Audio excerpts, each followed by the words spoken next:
Situasi kekuatan Indonesia di Piala AFF 2024 seperti itu narasi yang dibuat oleh media asal Vietnam. Timnas Indonesia tanpa dua pilar yang bermain di Eropa, Justin Hubner dan Ivar Renner, tidak hadir karena pihak klub tidak setuju untuk melepasnya.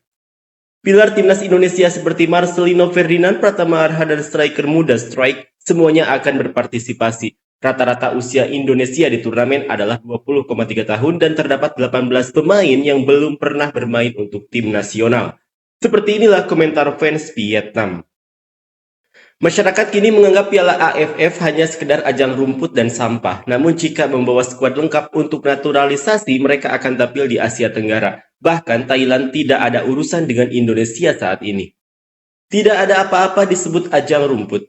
Tapi rumput dan gulungan sampah sangat menjijikan sehingga saya tidak bisa memainkannya 6 kali. Pedas sampai ke tulang. Hanya saja ini bukan turnamen resmi FIFA. Jadi saya tidak bisa menyebutnya naturalisasi pemain untuk datang bermain dan bermain kartu. Jika saya kalah, saya akan kasihan pada kampung halaman saya, jadi apa-apaan ini? Ajang rumput, saya tidak ingin memenangkan kejuaraan, saya tidak akan mengikuti turnamen AFF, itu bukan bagian dari FIFA. Saya tidak bisa menelpon orang Indonesia di luar negeri, jadi saya akan memanggil pemain muda jika saya kalah untuk menyelamatkan negara saya. 6 kali finish kedua, saya mati-matian merebut trofi dan menyebutnya sampah karena tim naturalisasi dia bermain di Eropa. Jika klub tidak melepasnya, dia akan menelepon saya kembali.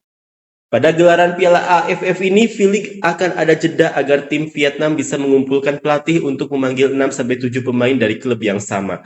Untuk Indonesia, kejuaraan nasional masih berlangsung dan hanya diperbolehkan memanggil satu pemain per klub. Bisa dipromosikan atau tidak, harus ada izin dari klub. Tim Vietnam selalu mempunyai skuad terkuat yang mengikuti Piala AFF, sedangkan Indonesia tidak. Saat ini, saya mempertimbangkan untuk memenangkan Asian Cup atau Piala Dunia, tetapi menyebut AFF Cup adalah sampah. Kalau punya kemampuan untuk ke Piala Dunia, maka AFF itu hanya sampah belaka. Pemain Indonesia itu belum pernah juara, hanya saja klub tidak mau melepasnya. Tidak, mereka tidak akan membawa skuad terkuat. Menonton bola harus bertukar pikiran sebelum berbicara. Sekarang mereka merekrut tim U19 untuk bermain, hanya Vietnam yang menganggap serius turnamen ini, tidak ada yang menganggapnya serius. Di Piala AFF sebelumnya, mereka membawa skuad terkuat di Vietnam saat itu, dan masih kalah dari tim Thailand B, masih meledak.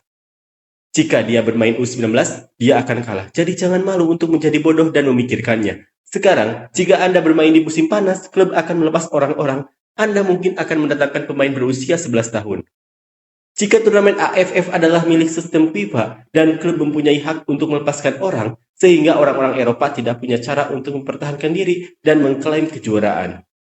Indonesia belum pernah juara Piala AFF, tapi itu hanya sampah. Bahkan skuad terkuat pun tidak ada, karena klub-klub di Eropa tidak melepas pemain karena bukan turnamen FIFA. Lalu apa gunanya? Vietnam terhenti di semifinal dan Indonesia menjadi juara. Apakah Indonesia bisa lolos babak penyisihan grup, tetapi memenangkan kejuaraan di sana?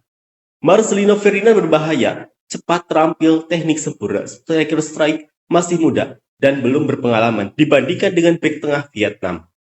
Melihat Anda tersingkir dari babak penyisihan grup dan kemudian menyalahkan dia, lalu meminta untuk pergi adalah sepak bola.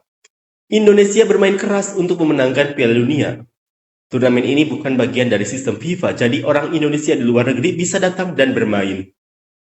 Susunan lawannya adalah 2-3. Apapun yang terjadi, ayo menang. Rebut piala dulu, ciptakan momentum untuk mengatur dan membangun kembali tim. Tujuanku adalah berbuat baik dari hal terkecil, lalu berharap bisa melakukan hal besar nantinya. Pemain bermain demi uang, itu saja. Klub yang tidak mengizinkan mereka kembali hanyalah alasan. Jika mereka ingin mengabdi pada negara, maka mereka akan kembali. Indonesia bergantung pada pemain naturalisasi Belanda ini, dan harus segera membayar harganya. Masih masukkan nama kedua pemain itu ke dalam daftar main, tapi jangan percaya pada Indonesia karena mereka pasti akan membayar klub untuk membiarkan keduanya bermain sejak pertandingan pertama. Indonesia tidak kekurangan uang sekarang. Jika kalah, maka katakanlah itu ujian tim U23, dan jika menang, maka tak perlu skuad kuat punya alasan untuk mengeluh. Dengan skuad tersebut, Indonesia mempunyai kekuatan yang lebih dari cukup untuk menyapu Asia Tenggara. Vietnam harus menutup mulutnya dan menjaga dirinya sendiri serta berkonsentrasi mengumpulkan trofi untuk ditaruh di altar untuk menyenangkan para penggemar dan menghangatkan para sponsor lagi.